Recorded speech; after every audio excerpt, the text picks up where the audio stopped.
Hai semuanya, ketemu lagi bareng Mihu di sini. Oh iya, kali ini Mihu akan membawakan alur cerita dari film Donghua yang berjudul Battle Frog the River. Mihu mengingatkan sekali lagi ya bahwa konten ini full spoiler. Mari siapkan cemilannya dan mari kita mulai alur ceritanya. Melanjutkan dari cerita sebelumnya. Pada saat ini Xiaoyan memfokuskan tujuan utamanya dengan mencari rumput jiwa. Ketika dia baru saja menelusuri hutan ilusi ini, tiba-tiba Xiaoyan bertemu dengan sekelompok besar. Mereka dipimpin oleh pria muda berbaju biru dengan rambut panjang. Hal yang mengejutkan Xiaoyan bahwa wajah pria ini sedikit akrab. Apakah dia Zhenjian, saudara Zenli? Gumam Xiaoyan. Untuk sesaat Xiaoyan dalam keadaan sulit membuat kesimpulan. Keheningan kedua belah pihak hanya berlangsung dalam waktu singkat. Zhenjian mengambil langkah ke depan dan berkata, "Aku tidak menyangka ada 3 orang menghalangi jalan. Lagi pula banyak yang mati di bawah pedangku. Tidak masalah jika menambah 3 orang lagi," ucap Zhenjian. Ketika kata-kata itu jatuh, momentum kuat dan mengesankan meletus dari tubuh Zhenjian. Tekanan tak terlihat mengunci kelompok Xiaoyan. Wu Chen mundur beberapa langkah dan menstabilkan sosoknya. Longyan tidak mundur dan kekuatan kilat dari tubuhnya pecah seketika, menangkal penindasan agresif Zhenjian. Sedangkan Xiaoyan sama sekali tidak terpengaruh dan justru menghela nafas menghadapi situasi lucu ini. Mampu tetap tidak bergerak di bawah paksaanku. Tidak heran kamu bisa bertahan hingga saat ini dalam pembunuhan berdarah tanpa akhir, ucap Zhenjian. Zhenjian tidak tahu apa yang dipikirkan Xiaoyan. Tapi dia sedikit terkejut dengan reaksi lembut Xiaoyan. Bawahan kelompok Zhenjian melirik mereka bertiga kemudian memandang Xiaoyan dengan hati-hati. Segera dia berteriak dengan terkejut. "Ini, bukankah Anda Xiaoyan Tuan Shefu Mansion?" teriak bawahan itu. "Xiaoyan? Itu Xiaoyan yang memonopoli pasar pil dan menghasilkan beberapa uang dengan beberapa formula," ucap Zhenjian. "Ya, itu dia. Sekarang dia adalah patriark dari orang-orang klan Xiao," ucap bawahan itu. Xiaoyan tidak mengatakan apa-apa. Dia hanya melihat sekelompok orang di depannya. Dia ingin tahu apa yang akan dilakukan Zhenjian jika identitasnya terbongkar. Oh, ternyata ini adalah patriark Xiao yang melekat pada keluarga Zenku. Tidak heran mereka bisa bertahan di hutan tanah ilusi besar ini. Sebenarnya ini adalah dia. Hanya saja pedang tidak memiliki mata dalam ujian. Kamu harus hati-hati, ucap Zen berjalan ke arah Xiaoyan. "Terima kasih sudah mengingatkanku, Anda juga hati-hati," ucap Xiaoyan. Ada kilatan dingin di mata Zhenjian saat dia melangkah maju. Xiaoyan juga mengambil 2 langkah berlawanan dengan Zhenjian. Mereka berdua berhadapan satu sama lain. Satu berbaju putih dengan pedang di punggungnya dan satu dengan berbaju hitam memegang penguasa suan api. Aura yang tak terlihat memaksa orang-orang di sekitar mereka dengan cepat mengambil inisiatif untuk mundur. Demi afiliasi Xiao dan keluarga Zen, master ini akan membiarkanmu melihat keterampilan unik keluarga Zen, ucap Zhenjian. Pedang panjang yang telah dibawa di belakangnya keluar dari sarungnya. "Apakah kamu akan menunjukkan keterampilan 9 pedang kaisar yang dirumorkan?" ucap Xiaoyan.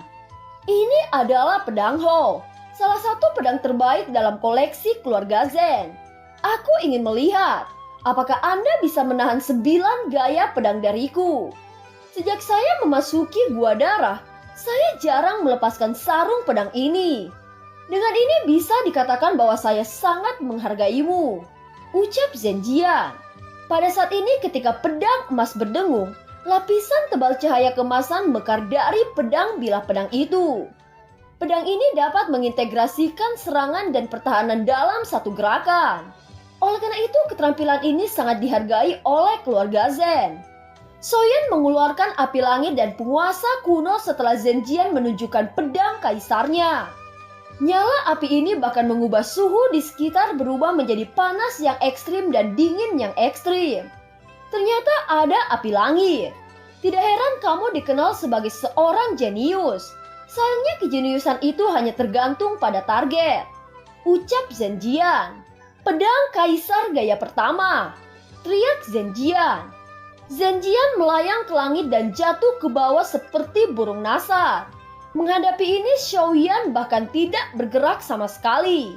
Sebagai gantinya dia perlahan-lahan mengangkat tangannya dan nyala api biru abu-abu dengan cepat muncul dari penguasa Xuan. Segera pedang kaisar itu tiba dan menabrak pedang Xuan dengan percikan api dan tekanan yang kuat. Pertukaran pertama ini tampaknya tidak ada yang unggul. Tetapi semua orang sangat menyadari bahwa Xiaoyan hanya mengambil langkah kecil. Sementara Zenjian sepertinya menggunakan kekuatan sepenuhnya. Tindakan Xiaoyan membuat Zenjian semakin marah. Dia sekali lagi mendesak tubuhnya untuk bertarung. Imperial Jiujian gaya kedua. Teriak Zenjian. Pedang itu bergetar dan menggambar busur yang aneh. Sidik jari Zenjian berubah lagi dan dua bayangan pedang di udara langsung berubah menjadi 10 pedang bulan sabit emas. Membentuk penutup jaring pedang ke arah Xiaoyan. 9 pedang kaisar dapat menyerang dan bertahan. Setiap gaya memiliki trik tersembunyi. Saya ingin melihat bagaimana Anda akan menghadapi serangan ini. Ucap Zenjian. Xiaoyan mendengus dingin dan sayap tulang di belakangnya mengepak.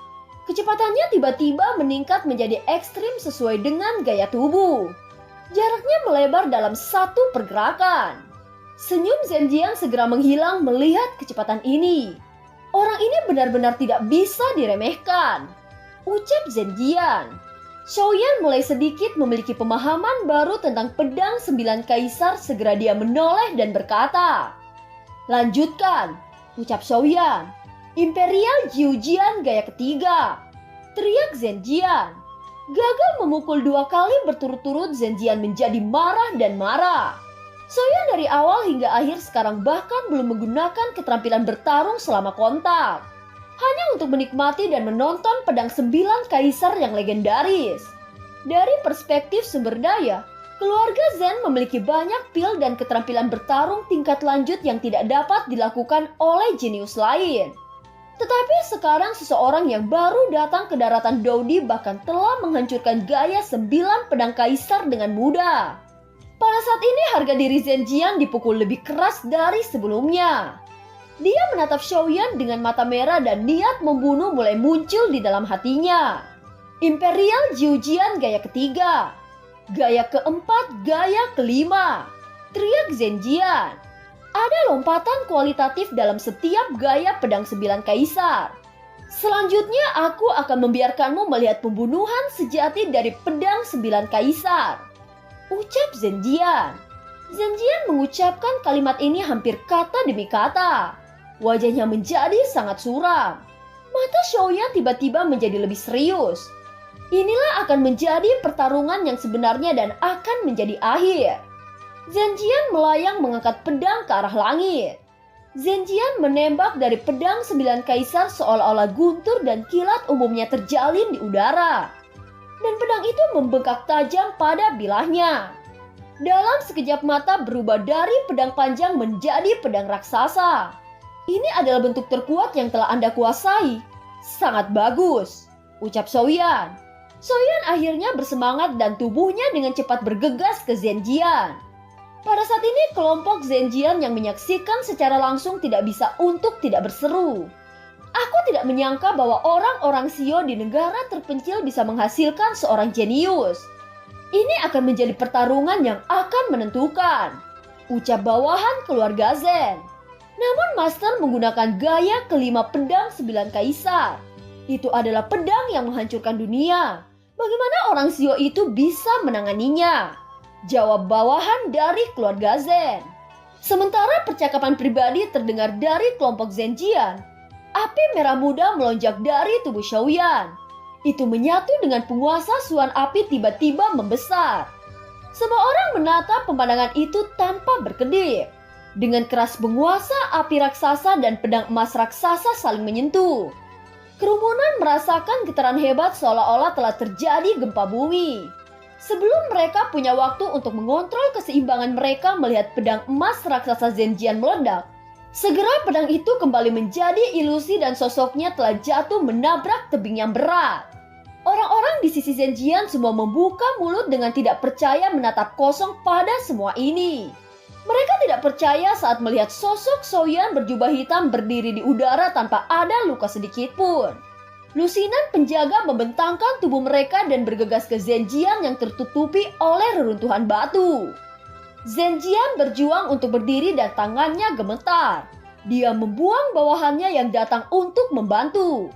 Xiaoyan bahkan dapat mematahkan bentuk kelima dari 9 pedang kaisar dengan satu pertukaran. Kekuatan macam apa yang dia miliki? Ucap tercengang Jing Wuchen. Saudara Zen, jika Anda berlatih gaya ke-6 dari pedang 9 kaisar, saya yakin bahwa saya tidak bisa menahan serangan dari Anda. Semoga kita bisa bertemu lagi di masa depan. Ucap Xiaoyan tidak ingin menimbulkan dendam di antara kedua pihak. Xiaoyan, apakah kamu pikir kamu menang? Ucap Zenjian dengan keras kepala. Xiaoyan tidak berharap Zenjian begitu bodoh. Tetapi ketika memikirkan instruksi Zenny, Xiaoyan harus menekan emosinya dan segera menenangkan hatinya. Di antara beberapa jenius yang saya temui, Anda adalah yang paling tak tertahankan. Jika bukan karena wajah Zenny, aku mungkin akan membunuhmu hari ini. Ucap Xiaoyan. Xiaoyan berhenti memperhatikan Zenjian dan melambaikan tangannya pada Longyan dan Jing Wuchen untuk pergi. Pengabaian Xiaoyan sangat merusak harga diri Zenjian yang membuat Zenjian benar-benar kehilangan akal sehatnya.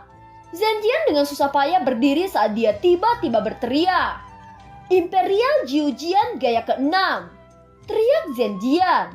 Tuan, teriak para penjaga di sekitar Zenjian dengan penuh kecemasan. Mereka semua tahu bahwa Zenjian hanya sepenuhnya menguasai 5 gaya pertama dari pedang 9 kaisar. Meskipun ambang gaya ke-6 telah terlihat, masih sangat jauh dari benar-benar menguasai gaya ke-6. Jika bentuk ke-6 dilakukan secara paksa, genggaman yang tidak tepat kemungkinan besar akan menjadi bumerang oleh teknik pertempuran. Dan konsekuensinya akan menjadi bencana.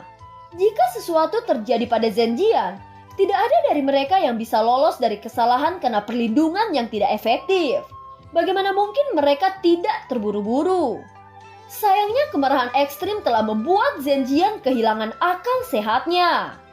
Pada saat ini ia hanya punya satu pikiran di benaknya, yaitu membunuh Xiaoyan tidak peduli berapa banyak ia membayar.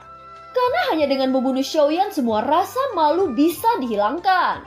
Begitu Zenjian melambaikan tangannya, pedang yang dimasukkan ke dinding tebing terbang keluar dari dinding seperti sambaran petir di tangan Zenjian. Zenjian memegang pedang dengan kedua tangan, tiba-tiba pedang itu seperti es. Fluktuasi energi dingin tampaknya menghancurkan segalanya. Seluruh ruang mulai bergetar hebat. Namun Zenjian tidak bisa mengendalikan kekuatan besar dari tipe ke-6. Tangannya gemetar dan darah tulus keluar dari pori-porinya. Sepintas itu seperti manusia berdarah. Tuan, cepat berhenti. Kamu tidak tahan dengan serangan pedang ini. Itu akan mengancam jiwa Anda. Teriak banyak penjaga di samping Zenjian setelah melihat bahwa situasinya tidak baik. Semuanya pergi dariku. Teriak Zenjian. Rasa sakit yang hebat merobek setiap inci kulit Zenjian. Dan wajah Zenjian telah sangat terdistorsi. Tetapi dia tidak berhenti, sebaliknya dia mengayunkan pedangnya ke bawah. Merasakan serangan Zenjian, Xiaoyan mengungkapkan ekspresi dingin di matanya. Sangat bodoh, maka aku akan melakukannya untukmu, ucap Xiaoyan. Api warna-warni melonjak di tubuhnya. Itu menekan momentum kekerasan dari tipe ke-6 Zenjian. Sementara Zenjian berusaha keras kesulitan untuk mengendalikan gaya ke-6 dari pedang pendekar emas, tubuh Xiaoyan melesat menggunakan langkah cahaya dengan cara tak terlihat. Yang mereka ketahui bahwa sosok Xiaoyan sudah berada di depan Zenjian dan api langit menghantam dadanya dengan keras. Tubuh Zenjian yang sudah terluka semakin terluka saat terbang jauh ke dalam tebing dan membuat guntur yang menggelegar. Semua orang penjaga Zen memiliki ekspresi pahit. Jika Xiaoyan berniat membunuhnya, maka Zenjian tidak akan lolos dari tangannya. Zenjian hanya bisa berbaring, tidak punya kekuatan untuk berdiri. Dia merasakan kesombongan yang dia tujukan hanya lelucon. Pada saat ini wajahnya dipenuhi dengan keputusasaan. "Tuan, apakah Anda baik-baik saja?" teriak para pengawal itu. Zhenjian sama sekali tidak mendengar teriakan itu. Tatapannya masih lurus ke depan sambil berjalan terhuyung-huyung. Penjaga itu membeku dan dengan cepat mengambil pedang Zhenjian dari tanah. Dengan hormat menyerahkan kepada Zhenjian. "Tuan, ini pedang Anda," ucap pengawal itu mengambil pedang dan memberikan kepada Zhenjian. Namun Zhenjian tidak mengambil pedang itu. Dia tertawa dengan berlinang air mata saat berkata, "Aku tenggelam dalam teknik pedang sejak aku muda. Tapi hari ini aku telah dikalahkan. Wajah apa yang aku miliki untuk mengambil pedang ini?" ucap Zhenjian. Pengawal itu tercengang dengan kata-kata Zhenjian dan hanya bisa melihat punggung Zhenjian yang berjalan dengan tertati-tati. Penjaga lain yang tampak cukup kuat di antara kerumunan menatap kembali ke Xiaoyan dengan tatapan yang rumit dan melambaikan tangannya untuk memimpin kerumunan ke depan. Jalan itu menjadi sunyi dan debu berterbangan di udara oleh angin setelah pertempuran berakhir. Wu Chen melangkah dan menepuk pundak Xiaoyan saat dia berkata, "Kemarahan yang meletus pada dirimu membuatku takut. Kupikir kau benar-benar membunuh Zhenjian. Jika itu aku, mungkin aku tidak dapat mengendalikan emosi dalam kemarahan. Namun kamu dapat berpikir jernih dalam pertempuran hidup dan mati. Saudara Xiao, ketenanganmu dan kontrol halus dari keterampilan bertarung benar-benar membuatku kagum," ucap Wu Chen. "Meskipun aku tidak membunuhnya, dia tidak berbeda dengan mati karena sikap keras kepalanya," ucap Xiaoyan. Zhenjian dianggap sebagai pemuda jenius di dalam keluarga Zen karena bakatnya yang luar biasa. Dia selalu berada di atas dan tidak pernah mengalami kekalahan. Orang seperti itu pasti sulit menerima kegagalan. Dapat dikatakan bahwa kekalahan hari ini jelas merupakan aib terbesar dalam hidupnya. Tetapi sekarang saudara Xiao bisa dikatakan telah menyinggung keluarga Zen. Aku takut keluarga Zen akan menargetkanmu di masa depan. Kamu harus berjaga-jaga terhadapnya, ucap Jing Wu Chen. Xiaoyan tersenyum dengan acuh tak acuh. Dia tidak bisa menangani rintangannya sendiri. Siapa yang bisa menyalahkan saya? Ucap Xiaoyan.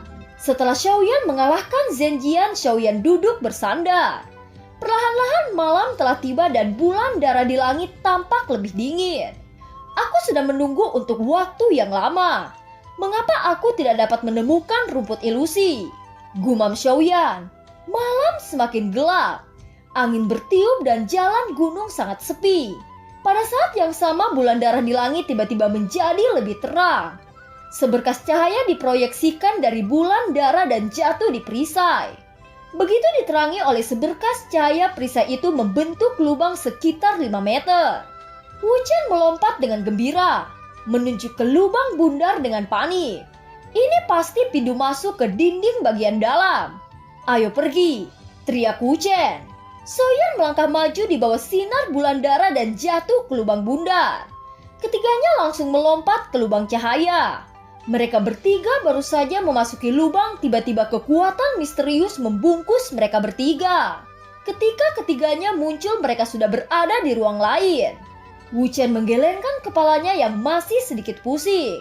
Dia melihat ke langit lalu berkata, "Sepertinya kita teleportasi sangat jauh," ucap Wu Chen. "Kekuatan jiwaku tidak merasakan posisi perisai yang bergeser. Mungkinkah ini hanya ditransmisikan ke tubuh daging dan darah?"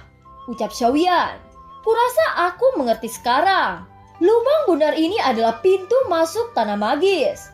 Jika pendatang pertama memasukinya, orang-orang yang masuk kemudian akan dengan mudah disergap oleh orang yang memasuki pertama kali. Oleh karena itu, situasi ini hanya dapat dihindari dengan memindahkan orang-orang dalam jarak tertentu," ucap Jing Wu Chen. "Aku tidak tahu apakah teleportasi ini acak. Jika demikian, maka kita dapat menyingkirkan pelacakan jiwa sekarang," ucap Xiaoyan. "Ya, jangan terlalu memikirkannya. Dinding bagian dalam penuh dengan vitalitas. Juga ada banyak warcraft kuat. Mari kita pikirkan bagaimana cara memanen lebih banyak," ucap Jing Wu Chen dengan penuh semangat. Pada saat ini pemandangan sekitar sangat berubah dari sebelumnya. Tidak ada lagi jejak bulan darah di langit. Hanya ada sinar matahari yang sangat cerah. Mungkin ini adalah sumber vitalitas tanpa batas. Meskipun tidak ada jejak Warcraft, suara mendesis dari waktu ke waktu di hutan samar-samar terdengar. Kami baru saja masuk, dan kami sudah bisa mendengar suara Warcraft. Tampaknya di sini adalah sekelompok Warcraft seperti yang dikabarkan. Kita harus lebih berhati-hati, ucap Xiaoyan. Keduanya mengangguk. Tempat ini jauh lebih besar dari apa yang saya harapkan. Kemana kita harus pergi selanjutnya? Tanya Wu Chen. Saya tidak tahu apakah Anda merasakannya. Meskipun tidak ada efek bulan darah di sini, tanda bulan sabit di dahiku tampaknya ditekan oleh kekuatan misterius, ucap Xiaoyan. Mendengar kata-kata Xiaoyan, Wu Chen dan Long Yan dengan tenang merasakan kekuatan aneh yang tidak bisa dijelaskan. Apakah kalian merasakannya? Tanya Xiaoyan. Bukankah itu akan membawa kita ke platform legendaris? Tanya Wu Chen. Itu belum tentu benar. Pasti ada sangat sedikit orang yang bisa mencapai platform legendaris. Jika saya menebak dengan benar, semakin kita dekat ke pusat semakin kuat daya tariknya, ucap Xiaoyan. Benarkah? Wu Chen sedikit ragu. Segera dia melesat ke depan dengan kecepatan yang sangat cepat. Ketika kecepatan Wu Chen mencapai titik ekstrim, jarak ribuan mil hanya ditempuh beberapa nafas. Itu benar. Semakin saya pergi ke pusat, semakin kuat daya tariknya. Saudara Xiao, apa yang kamu rencanakan? Tanya Wu Chen. Itu sangat sederhana. Karena di tempat ini bernama pembunuhan darah, maka itu pasti tempat yang penuh dengan pembunuhan. Mungkin akan banyak petarung di tempat tak terbatas ini, ucap Xiaoyan. Itu masuk akal. Mengapa semua orang harus berlari begitu bodoh untuk berpartisipasi dalam pembunuhan? Ucap Jing Wu Chen.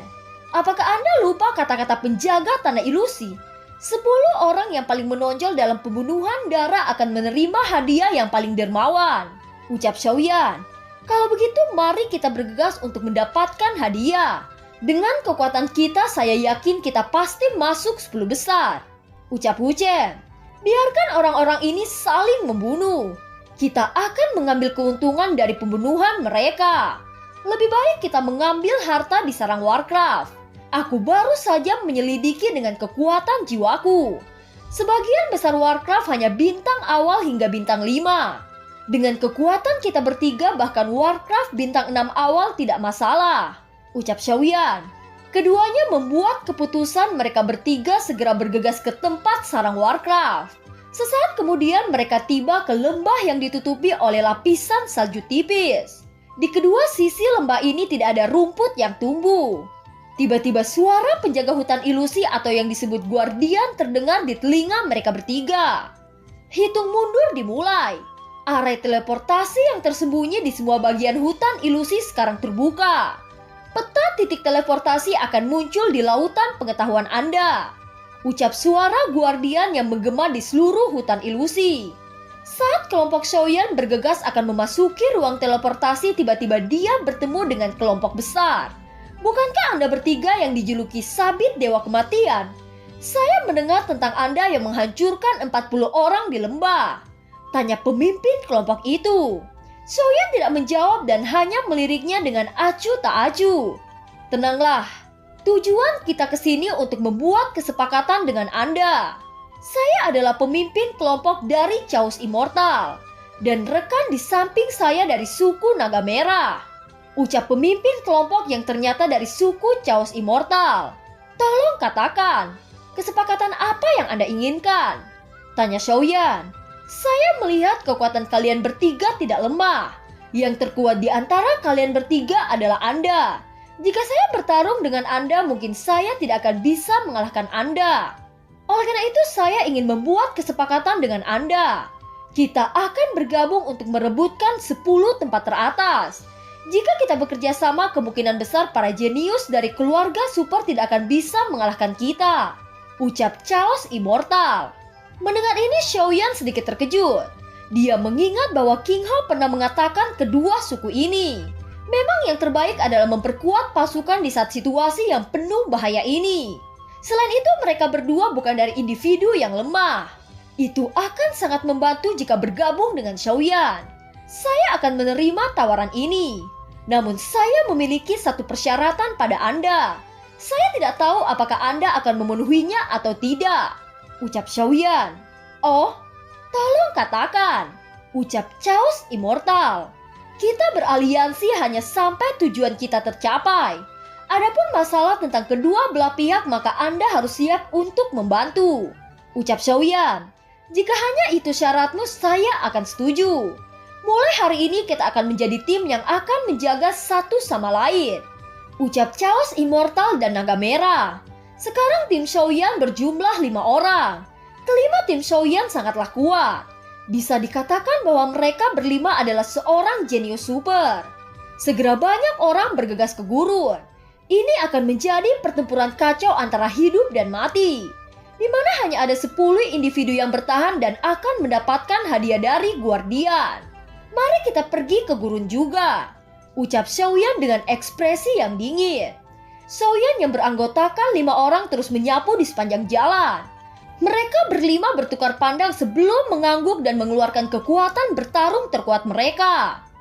Naga merah itu meraung dan tombak perunggu di tangannya berputar. Itu membentuk tornado setinggi 100 meter mulai mengembun di udara. Tornado setinggi 100 meter menyapu ke depan. Banyak orang ditarik masuk ke dalam tornado dan tubuh yang memasuki tornado akan berubah menjadi kabut darah. Sementara suku naga merah mulai melakukan pembunuhan massal, tiba-tiba Longyan juga berubah menjadi naga petir emas yang nyata. Pistol petir berubah menjadi tanduk petir emas yang tajam menyapu kerumunan. Wu Chen menggunakan belati terbang dan setiap belati melesat akan ada kepala putus dan darah menyembur di udara. Chaos Immortal terbang ke langit.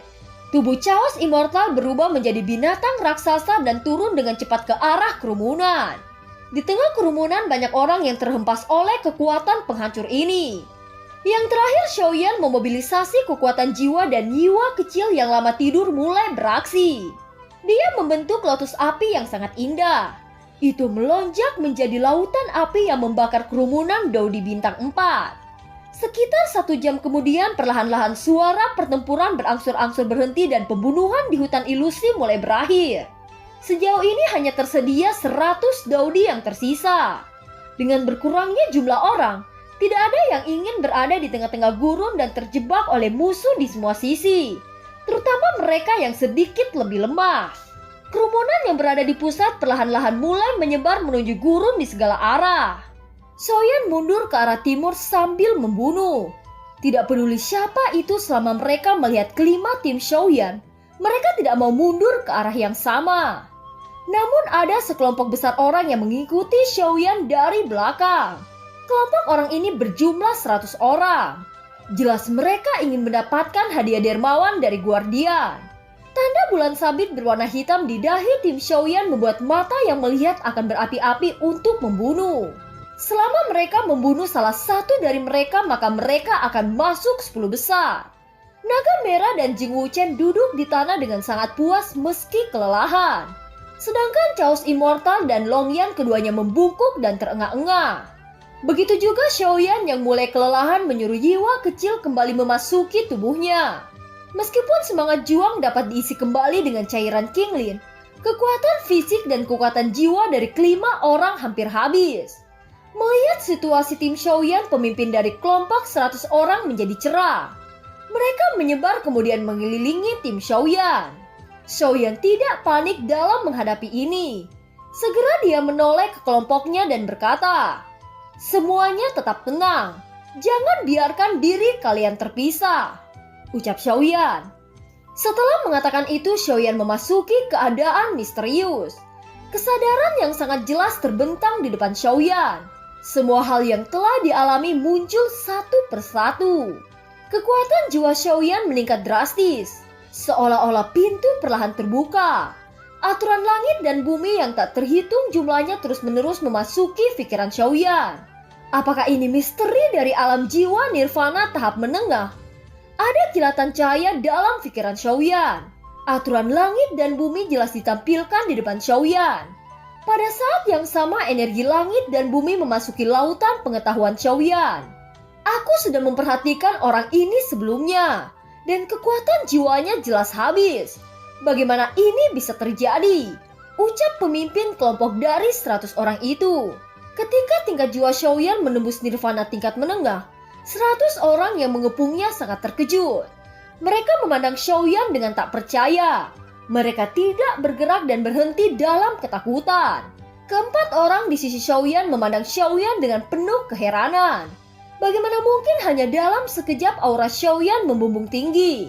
Pada saat ini Xiaoyan terbangun dari keadaan misterius dan membuka mata.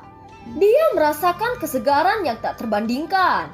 Tidak hanya kekuatannya pulih sepenuhnya, bahkan dia merasa bahwa saat ini jauh lebih kuat daripada sebelumnya. Hahaha, kalian semua ingin merampok kami. Kalian bisa mencobanya. Ucap Xiaoyan tampak sangat bersemangat. Xiaoyan, cepat singkirkan bajingan ini. Ucap naga merah yang ternyata bernama Anlong. Xiaoyan tersenyum dingin melihat sekelompok orang ini. Segera kekuatan jiwa yang agung melonjak dari tubuhnya. Keadaan jiwa nirvana tahap menengah dilepaskan tanpa ragu-ragu lagi. Itu seperti badai yang mengurung 100 orang Daudi ke dalam ruang jiwa yang sangat sunyi. Sekelompok Daudi yang tidak bisa lepas dari pengekangan merasakan kepala mereka akan meledak.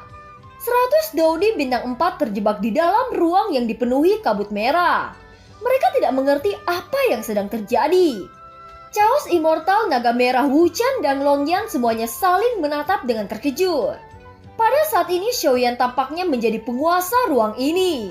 Menghadapi situasi ini 100 Daudi sangat ketakutan.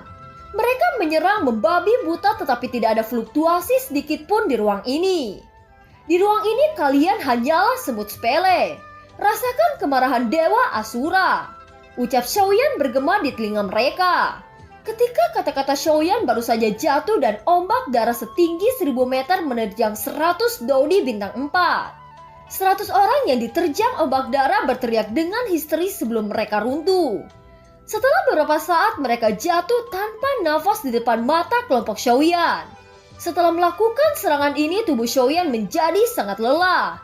Segera dia duduk dan menyesuaikan keadaannya.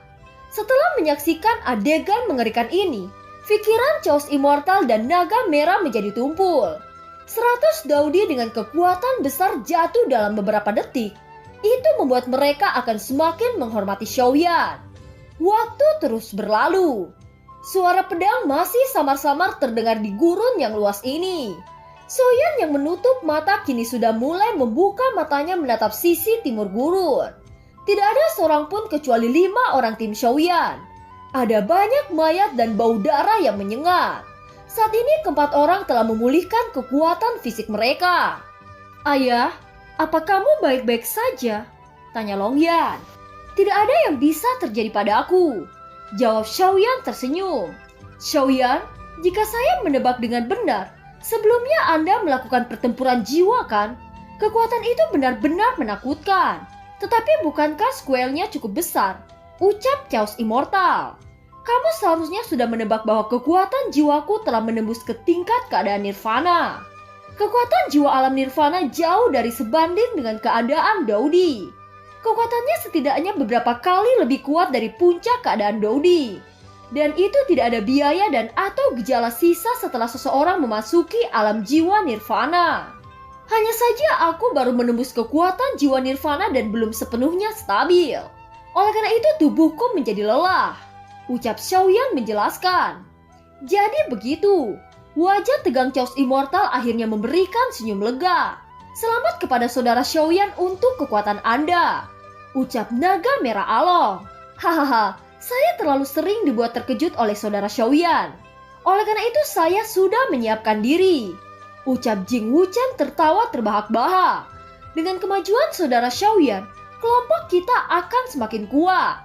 Ucap Chaos Immortal. Semakin kuat kamu, aku akan semakin bahagia. Dan ketika kamu berada di puncak benua, aku akan bisa berjalan di sampingmu. Ucap Jing Wuchen. Berjalan di samping? Tidakkah kamu akan terlalu merepotkan? Ucap Longyan. Kentut kecil, bisakah kamu lebih sopan terhadap paman ini? Ucap Jing Wuchen. Cih, Siapa yang peduli? Ucap Longyan. Melihat pertengkaran Jing Wuchen dan Longyan, Xiaoyan, Chaos Immortal, dan Naga Merah tidak bisa menahan tawa. Sesaat kemudian Xiaoyan berkata, "Saya pikir semua orang memiliki kelebihan sendiri. Saya mungkin memiliki kekuatan fisik atau keunggulan jiwa untuk promosi yang lebih komprehensif. Tetapi Anda berbeda. Anda memiliki tingkat prestasi tinggi dalam kecepatan dan belati terbang. Anda tidak harus membenamkan diri dengan kerja keras. Dan jangan lupa bahwa pelatihan di luar juga merupakan cara untuk berkultivasi. Dan itu lebih efisien untuk pemahaman," ucap Xiaoyan. Jing Wuchen mengangguk dengan tegas. Wajahnya berangsur-angsur bersemangat. "Xiaoyan, masih ada banyak orang yang bertarung di arah lain. Kekuatan fisik kita sekarang telah banyak pulih. Kekuatan jiwamu telah menembus ke tingkat berikutnya. Haruskah kita akan membunuh lagi?" ucap Naga Merah menjilat bibirnya yang kering.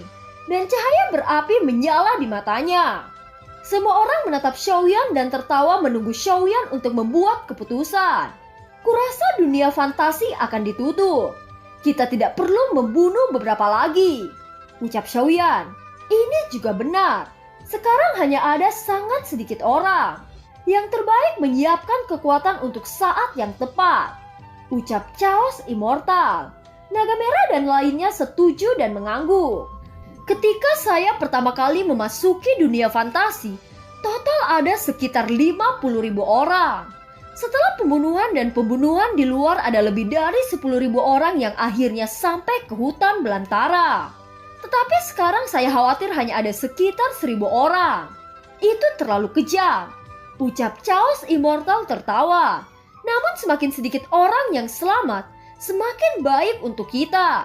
Dan sangat memungkinkan untuk kita berada di peringkat 10 besar. Jika Anda benar-benar bisa mendapatkan hadiah dari Guardian, Anda akan dapat menghasilkan banyak uang." "Hahaha," ucap Jing Wuchen. "Tetapi jangan terlalu senang. Dari 50.000 menjadi lebih dari 1.000, kamu bisa menebak bahwa mereka bukan sesuatu yang mudah dihadapi.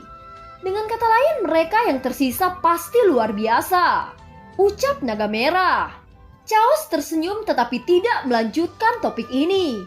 Dia mengerutkan kening saat berkata, "Saya sebelumnya telah melihat kelompok Zenjian di sepanjang jalan. Meskipun seluruh tubuhnya berlumuran darah yang sangat sulit untuk diidentifikasi pada pandangan pertama, saya yakin itu adalah dia. Tetapi melihat dari keadaannya, dia tampaknya tidak seperti dengan rumor yang ada. Dia bahkan melarikan diri ke utara oleh banyak penjaga seperti orang yang akan mati. Saya benar-benar bingung. Bagaimana dia bisa melakukan ini? Apakah dia terluka parah atau dipukul?" ucap Chaos Immortal. "Selain itu, kita belum melihat kelompok dan Bingyan dan orang-orang penjaga dari Kuildan. Apa menurutmu itu aneh? Mungkinkah Dan Bingyan sudah mati? Dengan begitu banyak penjaga di Kuildan dan kekuatannya begitu kuat. Bagaimana dia bisa mati sebelum berpartisipasi dalam pertempuran yang menentukan?" ucap Naga Merah. Chaos Immortal menghembuskan nafas dengan keraguan di dalam hatinya. Dia jatuh ke dalam kebingungan yang dalam. Matanya tiba-tiba melirik Xiaoyan, Jing Wuchen, dan Longyan yang tidak bicara. Xiaoyan dalam keadaan bingung. Apakah dia akan mengatakan yang sebenarnya atau dia akan merahasiakannya?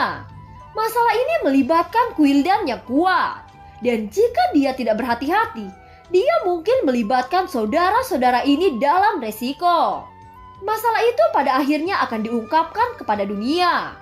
Dia menoleh ke Chaos Immortal dan Naga Merah saat tiba-tiba berkata, "Aku tahu sedikit tentang ini," ucap Xiaoyan. "Oh?" ucap Chaos Immortal dan Naga Merah. Longyan dan Jing Wuchen langsung terkejut saat mendengar kata-kata Xiaoyan. Apakah Xiaoyan akan benar-benar mengungkapkan semuanya? Longyan dan Jing Wuchen saling bertukar pandang. Xiaoyan tersenyum dan berkata, "Saya bertemu Zenjian sebelum bertemu dengan Anda," ucap Xiaoyan. "Hah? Lalu bagaimana?" ucap Chaos Immortal dan Naga Merah secara bersamaan. "Pertempuran pecah di antara kami. Zenjian dikalahkan dan pedang 9 kaisarnya dihancurkan," ucap Xiaoyan. Xiaoyan berkata dengan riang, Tetapi itu terdengar seperti guntur di telinga Chaos Immortal dan Naga Merah. Setelah itu keduanya berpikir pada saat yang sama. Bagaimana dengan Dan Bingyan? Apakah itu tidak akan dikalahkan oleh Xiaoyan? Dengan kekuatan jiwa Xiaoyan itu adalah sesuatu yang sangat mungkin. Apakah seharusnya dia dibunuh oleh Xiaoyan? Ini adalah peristiwa luar biasa. Mereka berdua menghirup udara dingin. Dan ketika mereka akan mencari tahu, Xiaoyan tiba-tiba menambahkan dengan minta maaf. Adapun yang lain, karena saya terlalu tidak nyaman untuk berbicara, tolong maafkan saya, ucap Xiaoyan. Xiaoyan mengatakan sesuatu yang tidak bisa dijelaskan. Tetapi Chaos Immortal dan Naga Merah sama-sama orang yang cerdas. Dia memahami keuntungan sekilas dan menepuk pundak Xiaoyan untuk menunjukkan pemahamannya. Terlepas dari apakah Dan Bingyan meninggal di tangan Xiaoyan atau mengalami kecelakaan, karena Xiaoyan mengatakan tidak nyaman, maka itu berarti bahwa masalahnya penting dan tidak harus ditanyakan. Dan film pun berakhir.